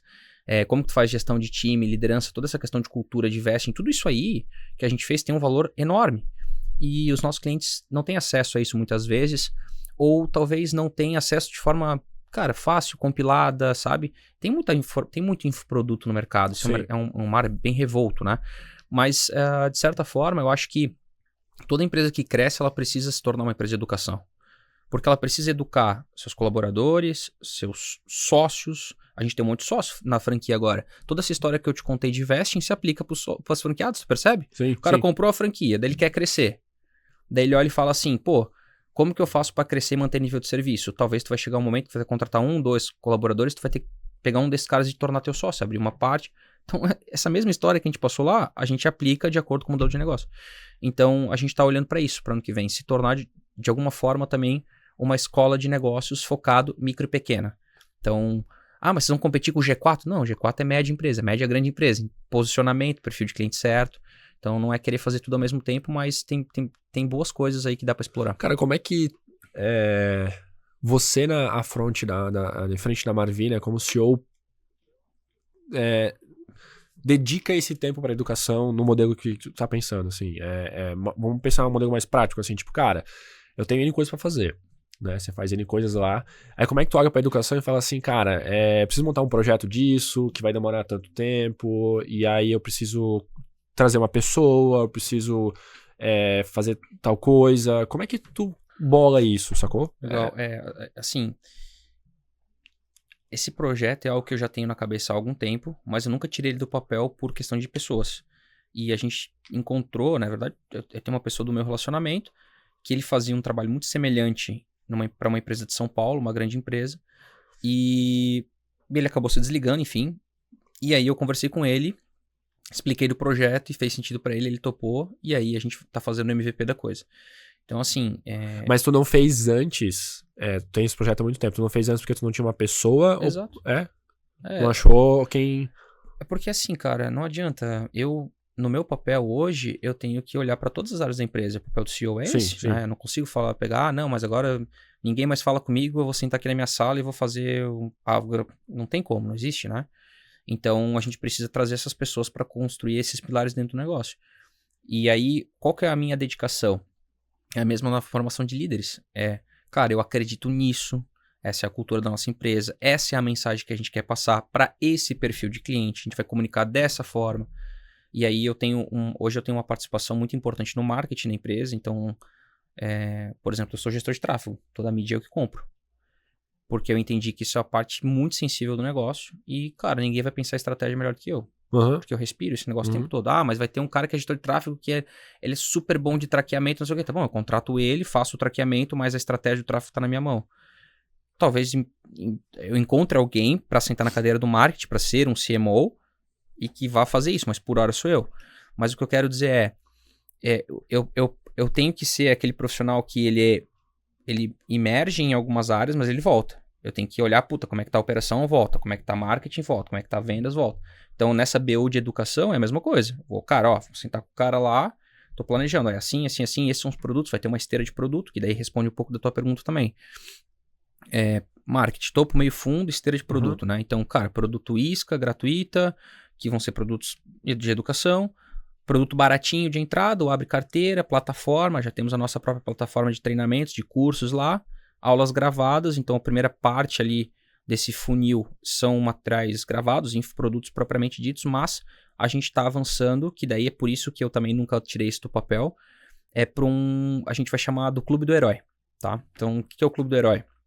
A gente acredita que o empreendedor é o herói da vida real. Se não fosse um empreendedor, nada aconteceria. A gente está o tempo todo sofrendo aí com os desafios de empreender, com a burocracia, com o peso do Estado e por aí vai. Então, a gente quer formar um clube de heróis. O que é esse clube do herói? Cara, são os empreendedores que a gente pode ajudar eles a construir negócio. Então, como que vai funcionar? A gente vai ter os produtos educacionais gravados, trilhas de conhecimento e tudo mais, e a gente vai ter diagnóstico e tutoria e mentoria. Então, o Clube do Herói não é aula gravada, não é somente Tu tens acesso às aulas, mas tu vai fazer um diagnóstico e a gente vai ver, cara, qual que é o nível de maturidade do teu negócio sobre alguns pilares. Aquisição, operação, finanças, liderança e cultura. E a gente vai fazer um diagnóstico e vai falar, cara, Thiago, olha só, nessa área aqui da tua empresa, tu precisa melhorar. Então vai lá nessa trilha de conteúdo e consome isso aqui. Semana que vem a gente encontra e a gente tá aqui para tirar dúvida e te apoiar. E a gente vai construindo isso. Então essa é a lógica do Clube do Herói, e que a gente vai lançar isso para 25 e eu acredito que tende a ser uma vertical bem importante do negócio. Que massa, cara. Isso tu tá colocando sempre alinhado, focado junto com a Marvi, né? No sempre, exato. Então tu vai colocar dentro esse conteúdo bem relacionado ao que a Marvi entrega lá como financeiro e aí é que tá. Porque crescimento. O financeiro, eu vou falar pro cara assim, olha, tu pode fazer, tu tens algumas opções. Tem aqui o nosso software, eu vou te dar as boas práticas, vou te ensinar. Mas o financeiro não é core, certo? Então o final da esteira do Clube do Herói é também uma levantada de mão pra gente cuidar do financeiro. E um cuidado que a gente vai ter, muito importante desde o começo, o Clube do Herói vai ser focado no perfil de cliente ideal da Marvi, da prestação de serviço. Então, por exemplo, a gente não atende comércio. Tu chega lá com uma padaria, eu não vou te atender. Não vou fazer teu financeiro, porque não é o nosso perfil de cliente ideal. Ou seja, no Clube do Herói vai estar explícito que não é pro dono da padaria. A gente tem um foco muito grande em empresas de serviço. Nós somos serviço, vai atender outras empresas de serviço. Agência de marketing, escritório de arquitetura, engenharia, de advocacia, projetos de energia solar, enfim, N coisas que são serviços. A gente chama de serviços profissionais. Então a gente vai fazer o quê? A gente vai criar trilha de conteúdo para esse cara. Esse cara, além de ser muito parecido comigo, em termos de negócio, ele também é o meu perfil de cliente ideal para terceirização financeira. Então, obviamente, as coisas estão tudo conectadas. Vai atrair, né? Esse Exato. cara. Tá. Na verdade, o pessoal chama isso também de community-led growth, né? Então, o crescimento orientado por uma comunidade. Porque o que acontece, né? O tráfego está cada vez mais caro, a mídia está cada vez mais cara. E um outro jogo que a gente vai ter que aprender a jogar, e quem não entendeu ainda precisa se coçar, é o jogo de CRM. Porque pensa o seguinte, eu tenho uma base dentro do meu CRM de potenciais clientes, leads. Eu vendo para uma fração muito pequena desses potenciais clientes. Como que eu faço para construir uma esteira? Então, quando tu tens uma esteira de produto bem definida, tu consegue ir trazendo esses caras para o teu lado e monetizando essa base. Então, tu continua comprando mídia e comprando base de novos clientes, sim, mas tu tens um ouro muito grande dentro do CRM. Tá, mas então é como se tu aumentasse o LTV Exato. porque o cara vai ficar com outro tipo de produto dentro do teu negócio. Ele pode entrar por vários caminhos. Então, o produto de terceirização financeira e contábil, ele é basicamente o final da esteira. Então, eu vou pegar os meus... Vamos pensar num universo de empresas, certo? 1 milhão de empresas, exemplo, que podem ser potenciais clientes da Marvi. Dessas 1 milhão de empresas, eu tenho lá 350 clientes. É nada. Beleza, eu quero, e a gente tem um objetivo de ter 10 mil clientes até 2030. Esse é o objetivo de serviço da Marvi. Beleza, ainda assim vai ser muito pouco. Então, eu posso vender para esses potenciais clientes ainda que não estão no timing de contratar. A gente vai, obviamente, nesse meio tempo, a gente vai construindo produto para isso. Mas, ao mesmo tempo, o cara que entrou na minha base pelo serviço financeiro, eu também tenho um diferencial competitivo. Porque daí o cara que é uma agência de marketing que me contratou porque estava com dificuldade nas finanças, eu chego para ele e falo assim, cara, agora tu ganhou o passe aqui pro Clube do Herói. Então o Clube do Herói, ele é um produto para quem não é cliente da Marvi, produto pago, mas para quem é cliente da Marvi, ele é um produto gratuito. Uhum. Entendeu? Então eu coloco o cara dentro de uma base educacional para eu não só reter o cara pela qualidade do serviço do financeiro, mas para eu ajudar ele a crescer também. Tá, é como se tu aumentasse a tua estante de produtos para entregar para esse cara, né? Porque tu olha a tua base de leads, Exato. que tu não conseguiu entregar lá no BPO, mas tu consegue entregar aqui nesse modelo agora com... Tem muita questão de timing, né? Quando a gente fala de micro e pequena empresa, pô, o cara às vezes tá com caixa apertado, não tá no momento, o faturamento dele ainda é relativamente pequeno para ele contratar um BPO financeiro, mas esse cara veio falar comigo, por que o cara levanta a mão? Por quê? Exato. A gente tava discutindo lá na empresa, né? Tem motivos de perda no CRM, né? Quando tu dá perdido lá. Daí tem lá, sem interesse no momento. Daí eu cheguei e provoquei os vendedores. Falei, cara, tu concorda comigo que se o cara levantou a mão, ele tem interesse? Pode ser outro motivo, cara. Não tá no time, não tem dinheiro, não sei o quê. Mas sem interesse é uma justificativa muito ruim. Não é a certa, né? Não tem o produto.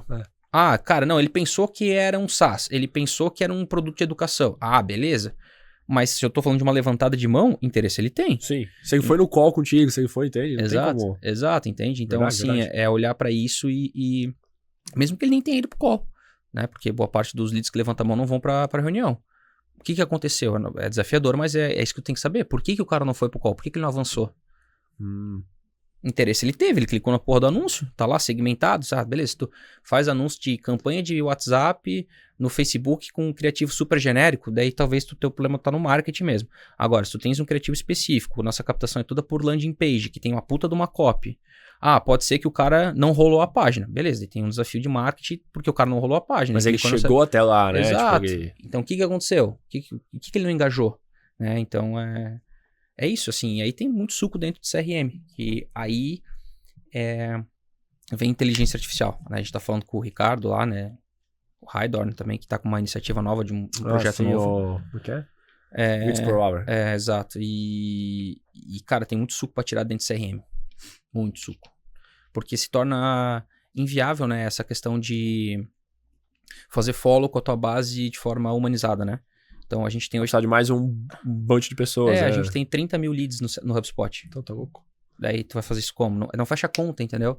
Porque tu precisa dar touch nessa base com uma determinada frequência, só que geralmente é touch frio. Não é touch que tu vai falar com o cara ele vai comprar de ti. Senão eu vou botar um batalhão de gente pra fazer isso, né? Sim.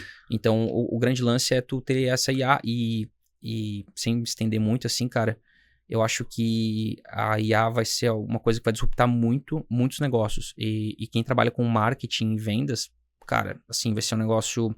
Porque tu tá ligado aquela questão de nutrição, de base, que tu cria aquelas réguas, se o cara for pra cá, tu manda esse e-mail, daí tu cria os templates de e-mail, bota umas variáveis ali, nome, não sei o quê.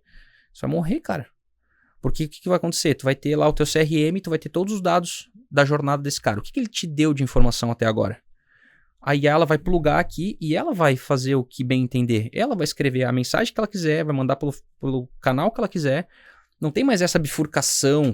Claro, vai ter algumas coisas de quando a IA entra, quando não entra, mas a IA ela vai te dar ultra personalização em escala. Mas aí tu tá falando que eu tenho que ter um CRM ok. Mais ou menos. Se tu tiver um Google Sheets com todas as propriedades que tu precisa, porque... Não, mas a minha pergunta vai mais além do sentido assim... Tu acha que a Marvi talvez casa à parte, mas a maioria dos empresários tem um CRM bem alimentado, saca? Com informação, entende? Eu posso ter 30 mil, mas será que eu tenho 30 mil o quê? Só o nome do cara? Sacou? Vamos lá, assim, ó.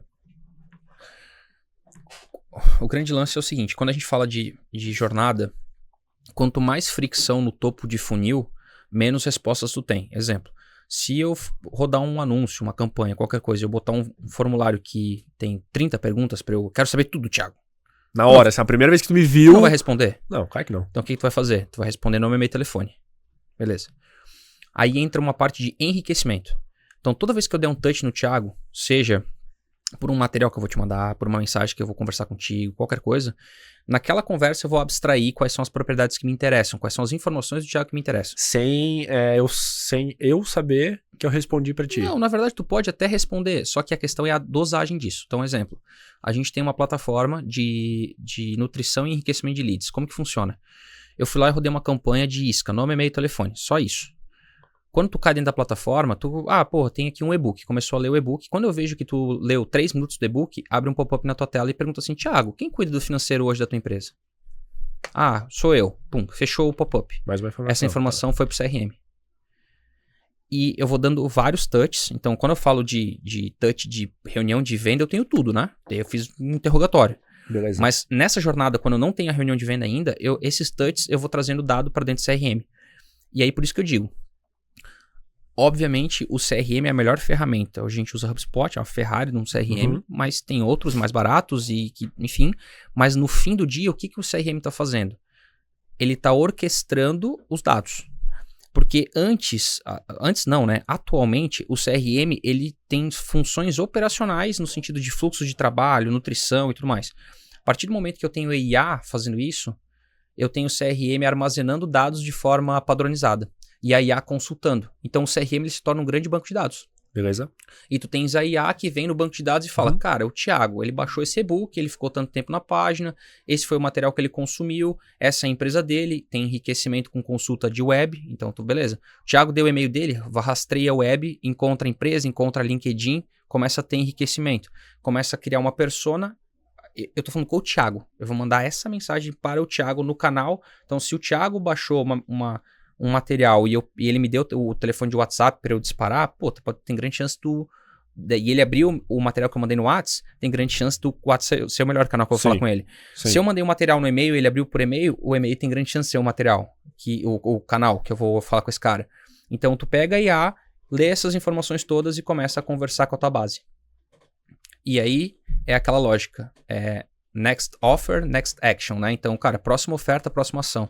Então, eu tô sempre conduzindo a minha base para a próxima ação ou para a próxima oferta. Pode ser a próxima ação. Então, Thiago, já que tu baixou esse e-book aqui sobre fluxo de caixa, eu quero te presentear aqui com uma planilha para tu poder aplicar aqui na Touch, não tem mais Touch, né? Mas na tua empresa, ou a gestão do fluxo de caixa. Daí tu vai lá e baixou a planilha. Então, conforme o que tu fez aqui, eu te apresento a próxima ação ou a próxima oferta. Thiago, já que tu viu aqui o e-book e tu tem a planilha, deixa eu te falar um negócio. Dentro aqui do nosso ecossistema de materiais, de produtos de educação, eu tenho aqui um curso rápido também de gestão financeira para agências de marketing. Cara, R$ 29,90 mais barato que um lanche no Mac. Tá afim? Manda pro Thiago, próxima oferta. E tudo isso que eu tô te falando... Tu faz como? Então, pela inteligência artificial, boa parte disso. Tu já faz isso com a inteligência? A gente tem algumas ferramentas plugadas e a IA, ela tá começando a acoplar nisso. Então, por exemplo, a gente tem hoje na parte de relatórios, especialmente quando eu já tenho mais dados, porque a grande dificuldade é quando tem poucos dados. Quando tem poucos dados se torna mais desafiador. Mas, por exemplo, quando o cara passa pelo pré-vendas hoje, como que funciona? O pré-vendas faz um briefing pro vendedor. Então, eu falei com o Thiago, porque o pré-vendas pega algumas informações qualificatórias, manda pro closer. Falo com o Thiago, pega algumas informações. Com base nessas informações que o meu pré-vendedor coleta, a minha IA vai lá, lê essas informações, ela vê num banco de dados. Então, por exemplo, o Thiago falou para mim que usa o Conta Azul.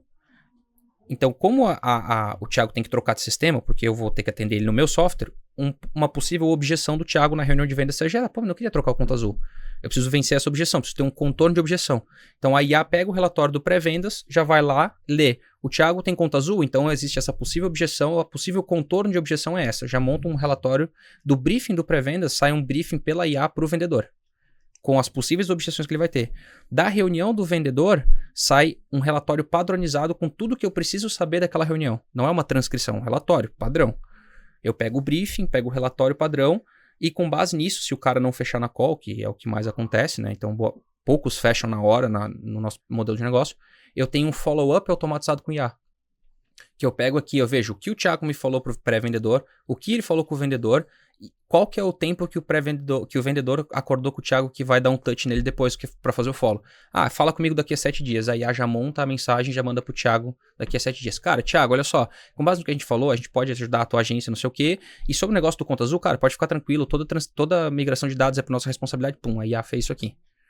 Então, isso a gente já faz. Aonde que a gente está começando a aplicar IA agora? No começo da jornada. Que daí é esse enriquecimento de dados com base na coleta de dados antes de passar no pré-vendas. Antes de ter o touch humano, a IA já está coletando e conversando. Então, essa é a próxima etapa de... Então, isso tu melhora, cara, muito a eficiência tua no teu comercial. Bizarro, assim. Bizarro. Tipo, porque tu tira a fricção do vendedor, criar o relatório, fazer o follow... Não faz. Né? Ele não faz, aliás, né? Ele tá só preocupado em vender, né? Tipo... Não faz. E faz sentido não fazer. Faz sentido? Não, concordo, faz sentido. A gente, obviamente, tá o tempo todo, cara, né? Estimulando e tudo mais, mas... E tem outros pontos. A IA não atrasa. A IA tem padrão. A IA escreve certo. Português hoje é um desafio, né? Sim. Então, a IA não escreve errado. A não ser que tu mande, ela escreve errado. Mas ela escreve certo, ela tem contexto, ela tem base de conhecimento. Mesma coisa assim, cara. Pensa que, sei lá, tu caiu um tombo de bicicleta, tá? E aí tu sabe que tem um equipamento ultra sofisticado que tem IA que vai tirar um raio-x da tua perna e vai te dar todo um diagnóstico com base num conhecimento lá sobre qual é os melhores procedimentos, né? Tu confiaria? Eu confiaria. Sim. Tem teras de informação lá pra te cuspir um diagnóstico, né? Por que a gente acha que ela não vai fazer isso dentro do nosso negócio? Por que a gente acha que a IA não vai ser melhor que o ser humano? Vai ser, cara. Ponto. Não, concordo. Agora a questão é, nós temos que operacionalizar isso, né? Então, o desafio de negócio, e aí também entra um pouco essa questão educacional que a gente está olhando, a gente quer capitanear isso também, entende? Nós somos um grande laboratório. Quanto vale isso para os nossos potenciais clientes? Se o meu objetivo, né, o nosso propósito empresarial, cara, estamos aqui para apoiar o empreendedor. Para eu apoiar o empreendedor, eu posso fazer isso de N formas. Produto tem ciclo de vida. Produto tem desafio de manter ele e tudo mais. Mas o propósito, ele tem que ser atemporal, né? Sim. Então, assim, se o meu propósito é apoiar outros empreendedores a construir negócios, a, enfim, prosperar... Independente o que aconteça, eu tô... Exato. O que eu tenho dentro aqui do meu negócio que é ouro? E aí, obviamente, eu só preciso ter recursos para isso, gente, tempo, etc. Mas a IA, ela vai ser como se fosse tecnologia, ela é uma ferramenta para isso acontecer, né? Claro, ela não vai... tem negócios que a IA é o fim em si mesmo, né? Tipo assim, o pessoal tá falando, né, de unicórnio de uma pessoa só e tal, aquelas maluquices, né? Que existem negócios que a tecnologia, ela é o fim, né? Ou seja, um SaaS ou uma IA e tudo mais. Mas geralmente, esses negócios, eles, por isso que tem M&As, né? Então, ele acaba, quando um negócio ele cresce, uma tecnologia, um SaaS cresce, ele se torna... tu tens grandes players que têm apetite para trazer aquilo para dentro. Então, o modelo de negócio da Marvi eu não vejo muito nessa lógica. Eu vejo ele crescendo por si só, criando o seu próprio ecossistema. A gente deu o exemplo no começo da própria Contabilizei. Uhum. Então, tu olha para a Contabilizei hoje no porte que eles têm, cara, quem que compraria? É fundo. Uhum. Mas ela não é um negócio que vai acoplar dentro de outro, porque ele é market maker, ele fez o mercado. Uhum. Né? É diferente de então, tu tens as tecnologias que são, cara, pensadas para serem acopladas em outra. Né? Então... A gente tem lá no CIB alguns exemplos, nosso vizinho de porta lá tem uma tecnologia que, cara, de troca, devolução de pedido automatizado. O Gabriel? Ele veio aqui. Cara, é sinistro o que ele fez, entendeu? Então, assim, aquela solução, ela é perfeita para ser acoplada dentro de um grande software de e-commerce. Sim, qualquer e-commerce pode pegar isso. Exato. Porque todo e-commerce tu tem a troca. Exato. Então, eu acredito que tem negócios que eles têm muito mais é muito mais fácil uma VTEX comprar a troque do que a troca virar uma VTEX. Sim. Entende? E não tem pra fazer, obviamente, mas a questão é que, mercadologicamente falando, faz mais sentido esse caminho, né? Exato. Bom, animal. Mais uma coisa, Gu? Acho que é isso, né, cara? Estamos aí, quanto? 1h30? Caraca. A gente fala, né? Mas acho que foi... Foi bom, né? Deu pra dar uma... Boa. Mano, aproveita aí, cara, esse teu últimos minutos, a gente vai encerrar, cara. Deixa teus contatos, tuas redes sociais pra galera te achar, Marvi, dá uma dica aí pra galera, tá? Fica à vontade aí, velho. Então tá bom, galera. No Instagram, que é onde vocês me encontram com mais frequência, é o @oinsta do Mano. No LinkedIn, Manuel Victor. O da Marvi é @marvi.oficial. E lá a gente está o tempo todo contando um pouco do que a gente está fazendo, produzindo conteúdo e tentando compartilhar um pouco dessas boas práticas que a gente tem dentro do negócio, do que a gente faz e como a gente apoia os nossos clientes também com os nossos produtos e serviços. Espero que vocês tenham gostado aí desse conteúdo. A gente sempre diz que, poxa, se alguma coisa, algum insight que a gente compartilhou aqui fez sentido para você aplicar e gerar resultado, tudo isso já tá valendo a pena, né? Então, obrigado demais. Se inscrevam no canal, ativem o sininho, né? Porque esse é o nosso pedido para vocês quando a gente produz esse tipo de conteúdo aqui. Pode encerrar, Jago, já jabá, tudo certo. Bom, obrigado, mano. Bom, gente, se você quer saber um pouquinho mais sobre a Essentials, cola lá no @essentials.com.br, no nosso Instagram. Lá vai ter bastante conteúdo relacionado a muita coisa que a gente falou aqui, tá? E também sobre investimento anjo. E se você tá assistindo aqui no YouTube também, né, como o mano falou, ativa o sininho, curte, compartilha, se inscreve no canal, o Spotify também tá aí pra ajudar a gente. É isso, Gu, fechamos? Ótimo. Mano, obrigado mais uma vez, cara. Obrigado você, obrigado, Gu, toda a equipe de Essentials, tamo aí. Espero que daqui a 2 anos a gente conte outra. É isso aí, vamos voltar aqui. Vamos dar um update. Boa. Valeu, gente, eu sou o Thiago Riffel, até o próximo episódio. Valeu!